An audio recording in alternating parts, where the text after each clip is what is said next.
Assalamualaikum warahmatullahi wabarakatuh. Kami dari kelompok 9 kelas 47 PRD akan mempresentasikan mengenai produk kami yaitu kotak cas cara. Mari berkenalan dengan anggota kelompok 9. Olivia Carla, Michelle Vania, Nadine Pradianti, Farih Muafak.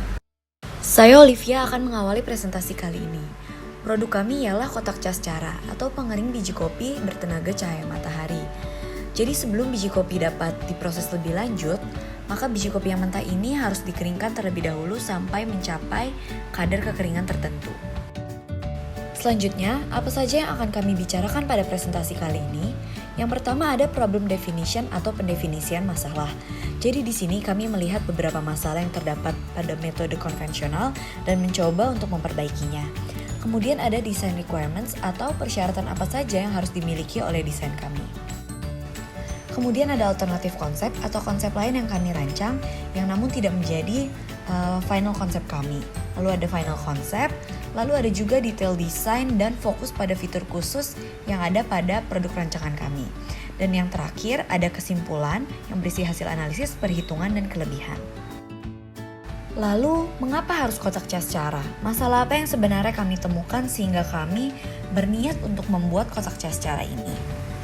Untuk membuka, saya akan sedikit bercerita mengenai metode konvensional yang biasa digunakan oleh para pengusaha biji kopi.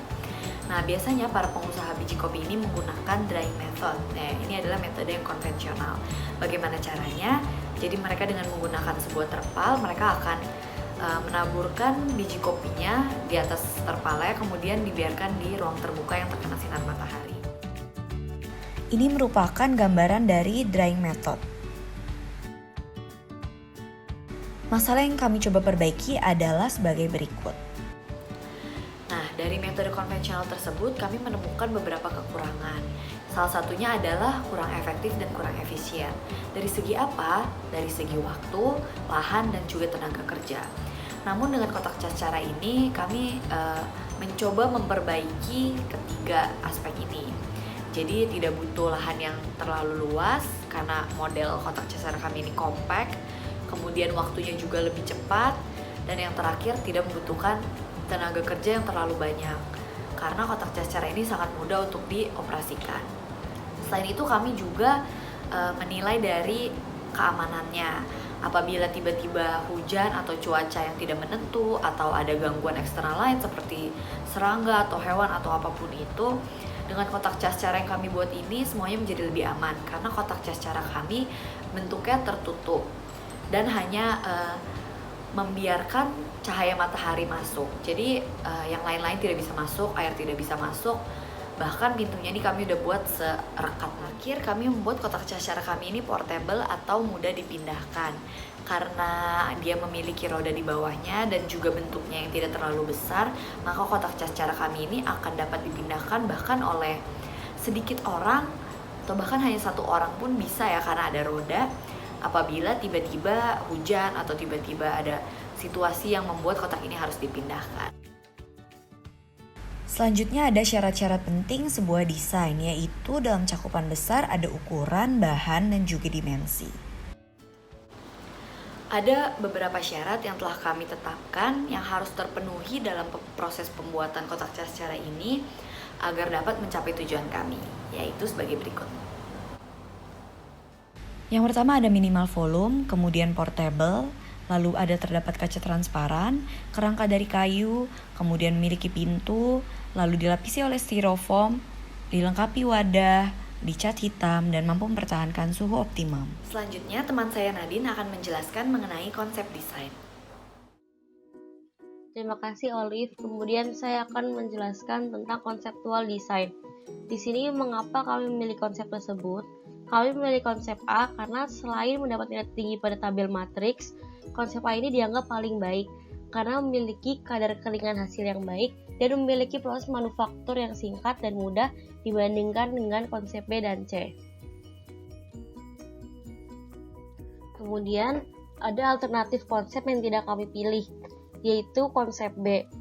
Meskipun konsep B ini lebih mudah untuk kering, namun area tempat mengeringnya itu kecil sehingga hanya bisa mengeringkan sedikit biji kopi saja. Kemudian bahan yang digunakan juga cenderung banyak sehingga membutuhkan biaya yang mahal. Kemudian yang kedua itu ada konsep C. Bisa dilihat di konsep C ini memiliki nilai estetika yang tinggi. Namun ukuran dimensi yang terlalu besar sehingga tidak praktis untuk digunakan dan sulit untuk dipindahkan.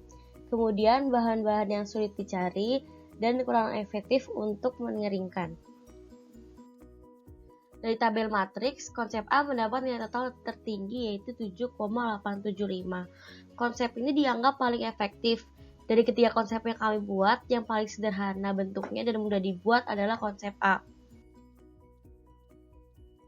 Kemudian definisi fitur utama. Yang pertama itu ada kaca yang digunakan untuk menghantarkan panas. Atap yang berbahan dasar seng juga digunakan untuk menghantarkan panas. Kemudian kayu untuk menyimpan panas sehingga biji kopi dapat kering dengan mudah.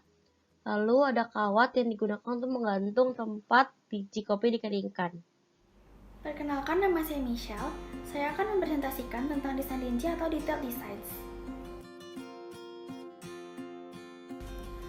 Yang akan dibahas pada bagian desain rinci ini yang pertama yaitu bahan, yang kedua tampak luar dan dimensi, yang ketiga tampak belakang, yang keempat rak penggantung, dan yang kelima cara kerja. Bahan-bahan yang digunakan dalam pembuatan kotak ini yaitu yang pertama ada kayu digunakan sebagai bahan dasar kerangka kotak, lalu ada seng berukuran 60 x 130 cm digunakan sebagai atap penutup kotak, lalu engsel berjumlah 2 buah berukuran 3 x 5 cm digunakan untuk menghubungkan pintu kontrol yang berada di bagian belakang kotak. Lalu ada kaca dengan tebal 6 mm berukuran 60 x 60 cm digunakan pada bagian depan kotak.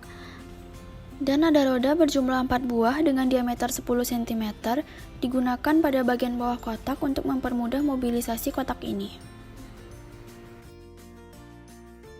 Selanjutnya, styrofoam dan aluminium foil digunakan untuk melapisi bagian dalam kotak.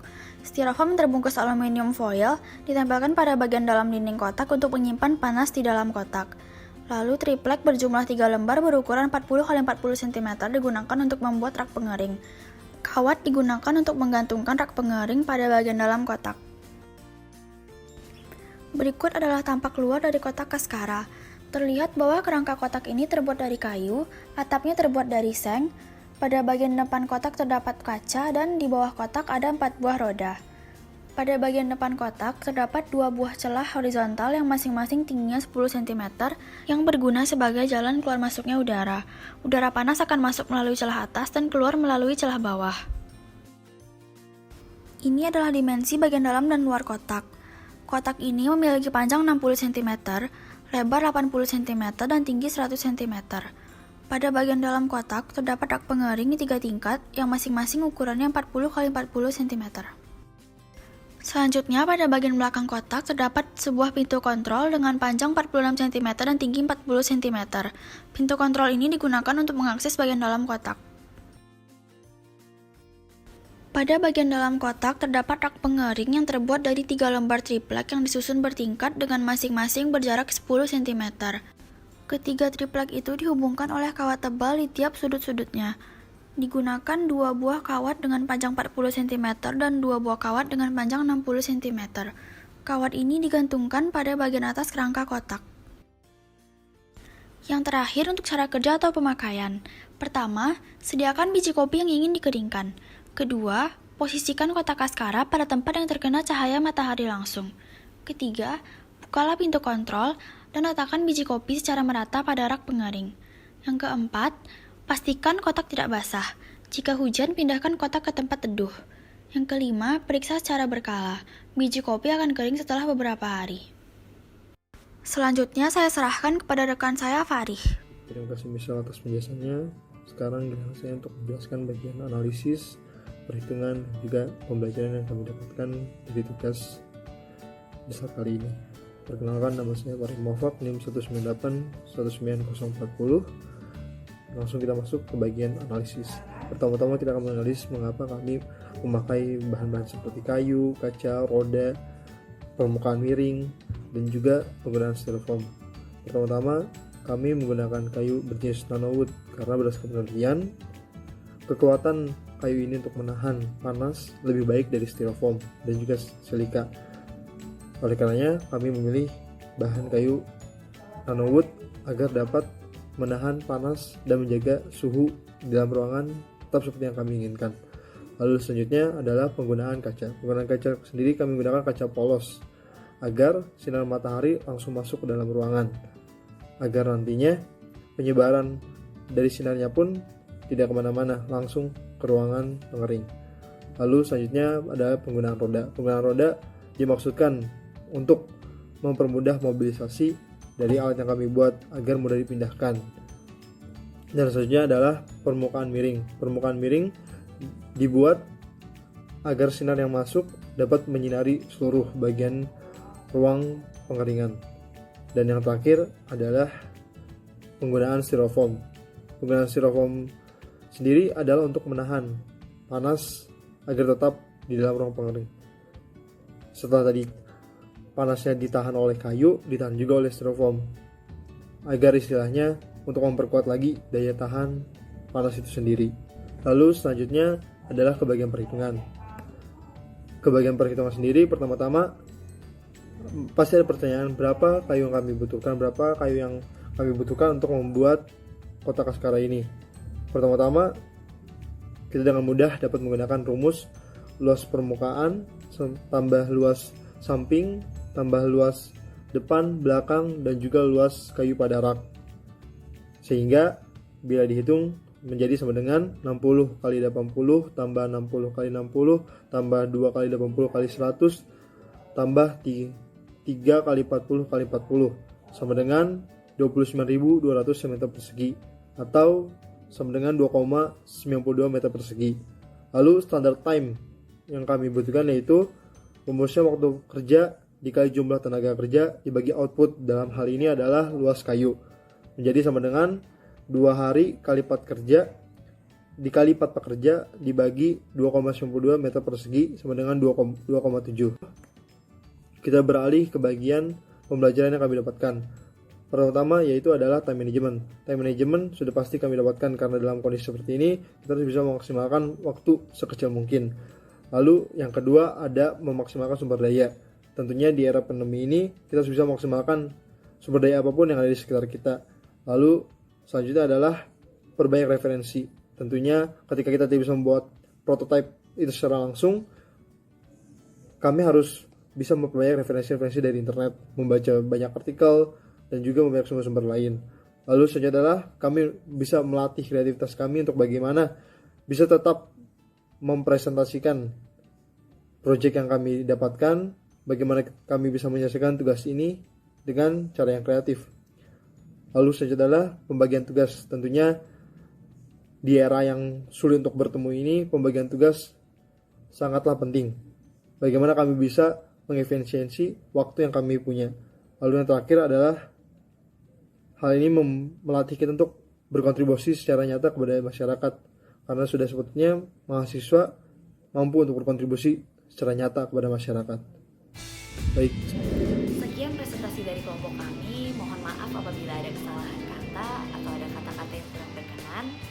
Wassalamualaikum warahmatullahi wabarakatuh.